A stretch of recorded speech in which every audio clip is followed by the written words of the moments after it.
acupuncture, you look at a chart and you will see the yin meridians and the du meridians. Yeah, the governing and there's another one. Yeah, yeah. The main ones. Yes, yes, yes. And I don't know the name for it in the Indian yoga books, but yeah.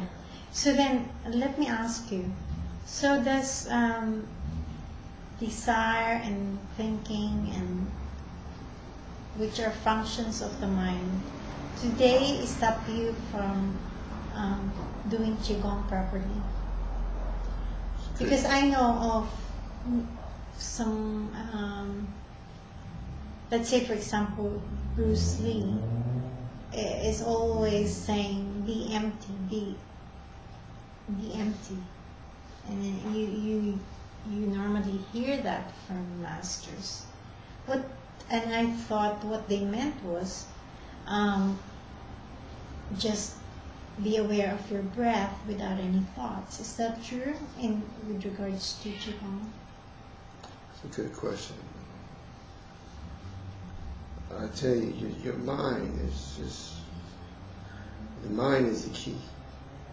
If you're doing qigong,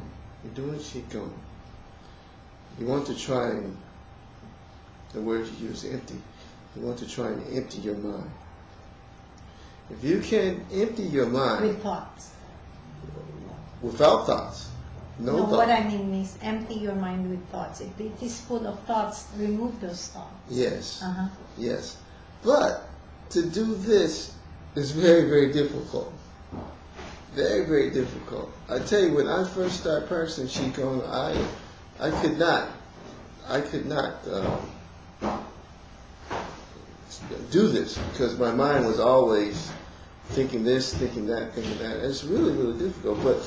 But the more you practice, it's a gradual thing. The more you practice, I find that I can control my mind no problem now. No problem. There's certain techniques that we practice to learn to control the mind. Number one, what is that? Well, one good one is to look at a picture. It can be a picture of anything. It can be a picture of Jesus. It can be a picture of Buddha. It can be a picture of a dog. You look at that picture, then you close your eyes. Then you look at the picture again, and you close your eyes. Now, when you close your eyes, you think only of that picture. And if something else comes in your mind, you immediately knock it out. I find this is a very simple way to control your mind, but it works. It works very, very good. You can look at it, like just take a picture. I don't know, take a picture of your mother. Just look at it for about a minute, and then just close your eyes and just only think of that picture. That's one way to control your mind. Okay, so then if you have a picture there in your mind, you're not empty yet. There is something there, so that means you're thinking about that picture. Does that make sense? Yeah. So there might be some other practices that sort of removes that or something. No? To empty your mind, in my experience, it's just, when I'm doing qigong, this is just to concentrate on the breath. On the breath and the qi. And if something enters my mind, just immediately knock it out. Because your mind is always like, your mind, you just knock it out. That's how easy it is. To me, that's just, for me, that's being empty. When I can do my qigong, and then just focus on I can the just breath. focus on the breath and focus on the qi, and that's empty. When I let something in my mind, then that's not being empty.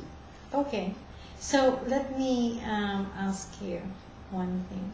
So if, for example, thoughts are off the mind and you can actually stop the thoughts coming in and focus on the breath, can we say that the breath can somehow be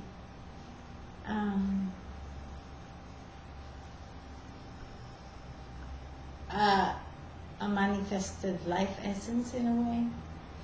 Because I always looked at qi and if it's present everywhere, outside and inside of you, it's like it somehow relates to what the life essence is. But what is your perspective on that? Repeat the question. Yeah, I was sort of very vague there. You know, the breath, is it the same as the life essence? Or the chi? Is the breath the chi? Some people believe that. Yeah?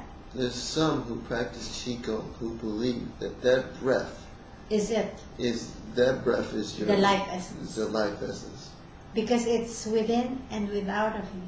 It's in the environment, it's within you.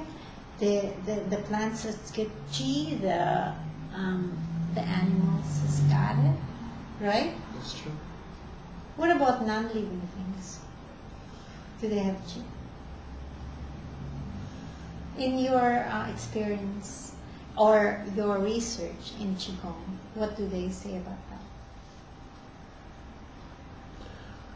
I have never came across anything that says that non-living things, like for example this table here. Yeah. This is matter.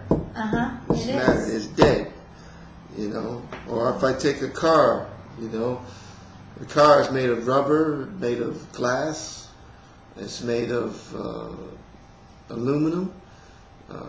Some cars are anyway. I mean, but the car is just dead matter. It's made of this, and they practice Qigong, and they believe that this breath is the life force. But across the board, what do they say the breath is? They say that their breath is your life essence. Life essence. And they say, they may quote a verse from the Bible and say, well, God breathed into the man's nostrils and he became a living soul. That breath that he breathed in, that breath is the life essence. Okay. But from the point of view of other religions like Buddhism and Zen,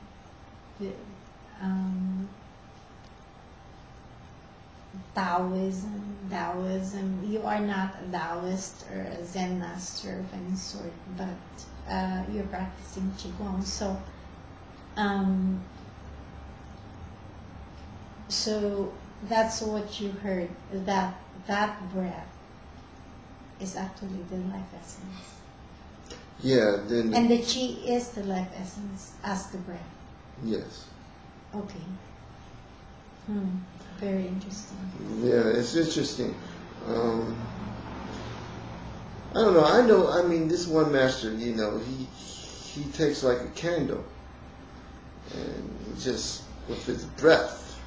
From the candle can be like 6-7 feet away, and just with his breath, he go, and the flame goes. So. How far is the candle? I say from here to where that